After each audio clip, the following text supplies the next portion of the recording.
Hey guys, welcome back to my channel. So for today's video, we're going to be going into my 2023 vision board. So I'm pretty excited. So I'll show you the process of making it as well. So if you want to make one yourself, you can. And basically what each item means to me and what my goals are for this year. So let's get into it.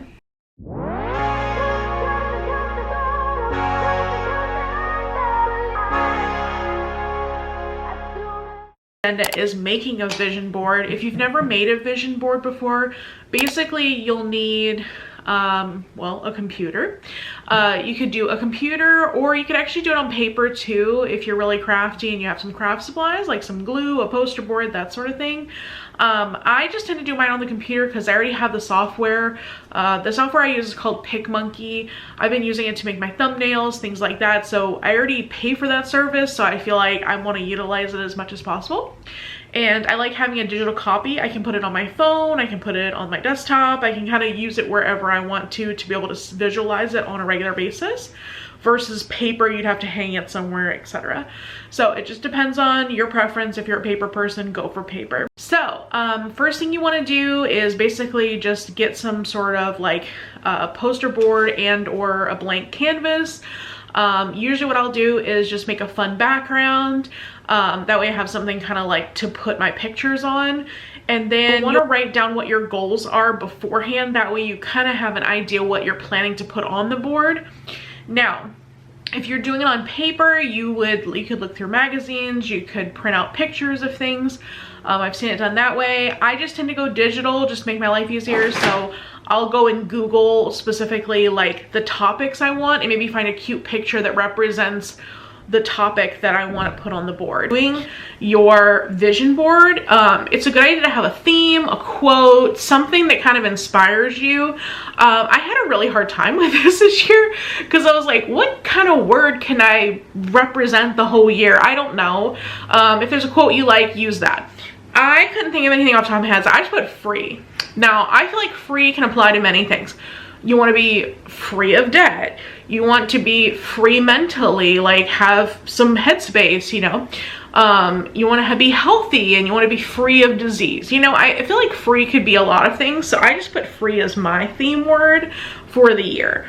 We're going to see how I like it, but I'm feeling it out. Free to be happy. That's another thing too. Like just being able to be happy, you know. I feel like this year I'm starting off on a good foot. I feel like I started off on a pretty good foot last year, but I was still mentally kind of working through some things, and I feel like this year I want to keep plugging away in that direction and be even happier. So I'm just working on that to be relatively debt free. So I found something that kind of inspired me. It could be clip art, it could be just a random picture. It doesn't have to be fancy. So you basically want to add these pictures to your board, arrange them however you want in a little collage, and just mark down what your goals are. So you could either make a very long description, like I would like to save this amount of money by this time. I would like to lose 20 pounds by this time. Whatever your goal is, you want to basically write that out, or like at least make a notation about what the goal is based on the picture, and then just kind of arrange that on your board.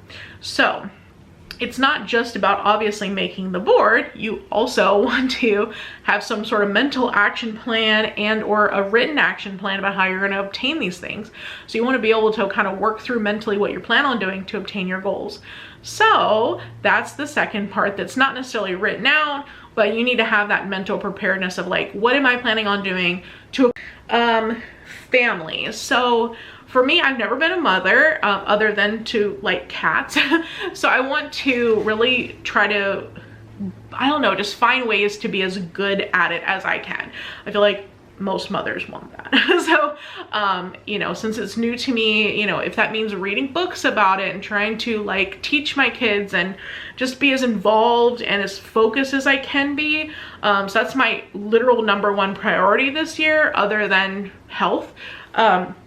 So I just made a mention of family in the corner there just as a little blurb, because I just want to remind myself that, you know, Ronan's my #1 priority, and YouTube. I have kind of come up with a general plan, and I feel like last year I had some difficulty because first I was pregnant. I just didn't feel like doing a lot, and then when I did have some ideas, I didn't really implement them very well. So this year I really want to focus on maybe doing new edits. I want to focus on being consistent with my content. I have a whole list of ideas. I've made like a whole OneNote notebook full of ideas that I want to flesh out and be able to spend some time and work on.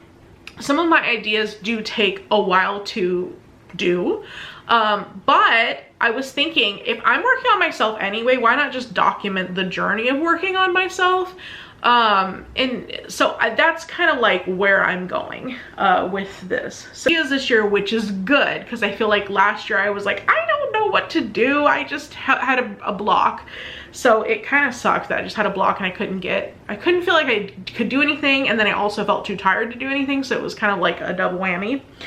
But yes, being more regular about uploading at least once a week, that way my channel can grow. I feel like that's where I slip, is because I'm not promoting myself very much. I'm like not putting out very much, and then thus nobody's watching because nobody's seeing videos. So anyway, my goal is to get 500 subs this year. That's the ultimate goal if I can.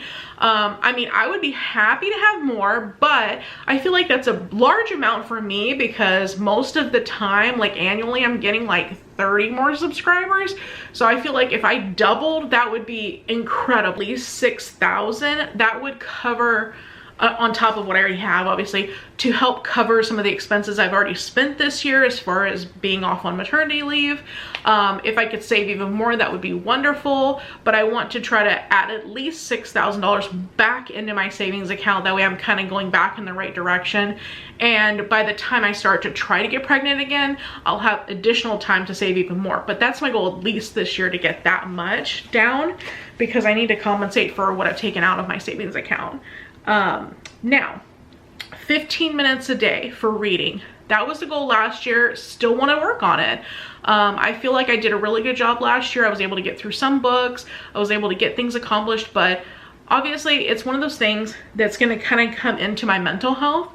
I feel like taking that 15 minutes a day to listen to a book, or just spend that time learning, and I have a bunch of books like that I've already saved that I want to work through. So I really want to do that this year, because I feel like last year that really did help when I took that time to do that, even if it's just in the car or what have you, but just keeping with that trend. Next goal is just learning to be healthy in general. So whatever that means for me. I don't want to set myself up too hard, because as I said, I'm a new mom, so I'm still figuring that out. But I would like to try to get my health in better shape by the time I want to have another child again.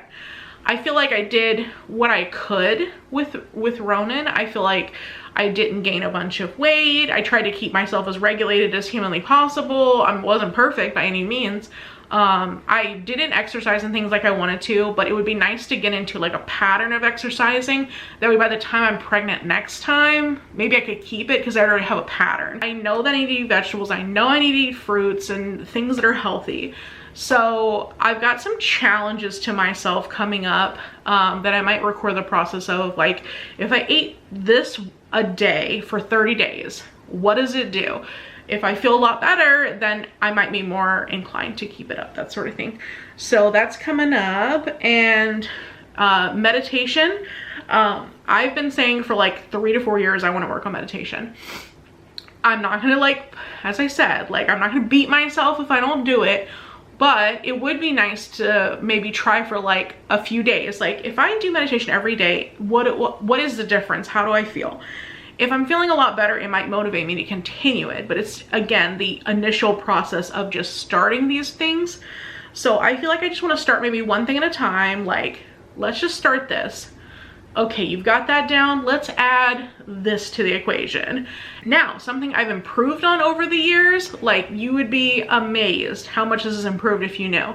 The fact of just having a clean house. I feel like my house is so much more functional than it used to be. Like, when I first got on my own, I just struggled all the time with this. And there was times even with this house, which I've lived here 10 years now, like even when we first moved in here, it was just such a struggle. Like things just accumulated so fast and I didn't want to do things. I put it off and put it off and put it off. Next thing I know, it's like unimaginable. It's just you procrastinated so long you can't do anything. So I don't want to get to that point anymore, and I feel like I've been very good about not doing that.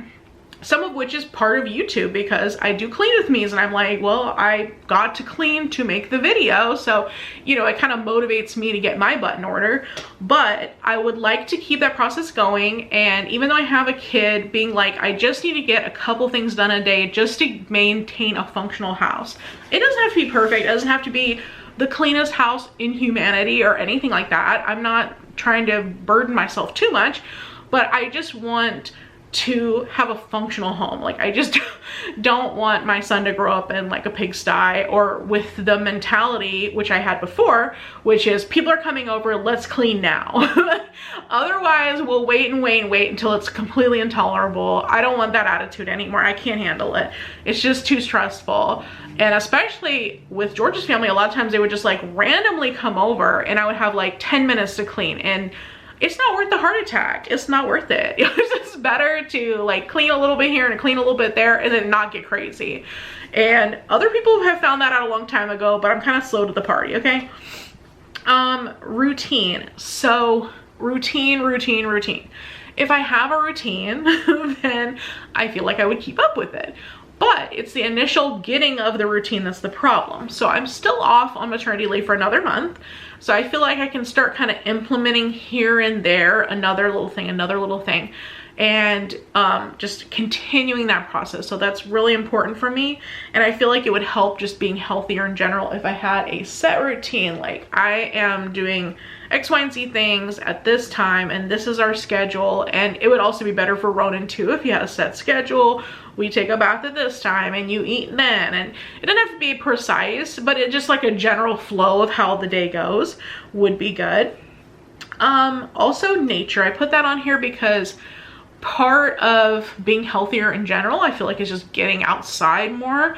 Right now it's super dreary and disgusting where I live, and it doesn't feel good to even go outside. But once it's not dreary and disgusting, then it would be nice to take the baby out for a walk, you know, that sort of thing. Like I'm talking like he's a dog. Take him out for a walk, but like just going out and like maybe walking around at a park or something, you know, just simple things where you can kind of like be with nature and not just be cooped up all the time. Or even if it's just freaking opening the windows in the house, like I'm terrible about stuff like that. Like just simple stuff, like open the window, look at nature, you know, even if it's not perfect.